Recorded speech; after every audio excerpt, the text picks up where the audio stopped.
আজ আমি রান্না করব বাটা মাছ, আর দেখো তার সাথে চলে এসেছে মাছের তেল, যেটা কিনা আমার ভীষণ পছন্দ। কিন্তু ভাতটাও আমার হয়ে গেল। আর দেখো কড়াই গরম করে দিয়ে দিয়েছি তেল, তার মধ্যে দিয়ে দিলাম একটু লবণ।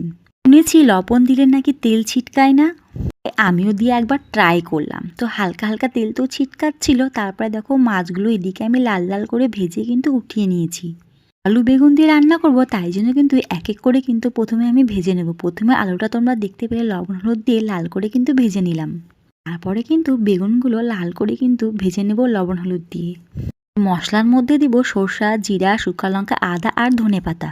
দেখো এখানে কিন্তু বেগুনগুলো ভাজা হয়ে গেছে। ফোড়নে দিয়ে দিলাম হচ্ছে কালো জিরে আর দেখো তেজপাতা। তারপরে দিয়ে দিলাম মশলাগুলো, হালকা হলুদ, লবণ, কাশ্মীরি লঙ্কার গুঁড়ো দিয়ে দিলাম কালারের জন্য। কালারটা কিন্তু ভীষণ ভালো আসবে, তাই জন্য আর কি দিয়ে দিলাম।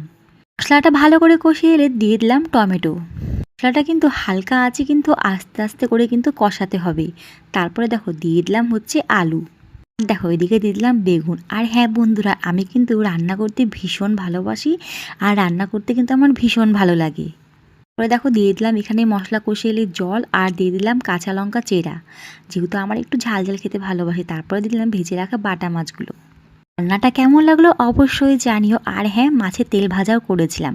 ব্লগটি দেখার জন্য তোমাদেরকে অনেক ধন্যবাদ। ভালো থেকো সবাই, আবার দেখা হবে।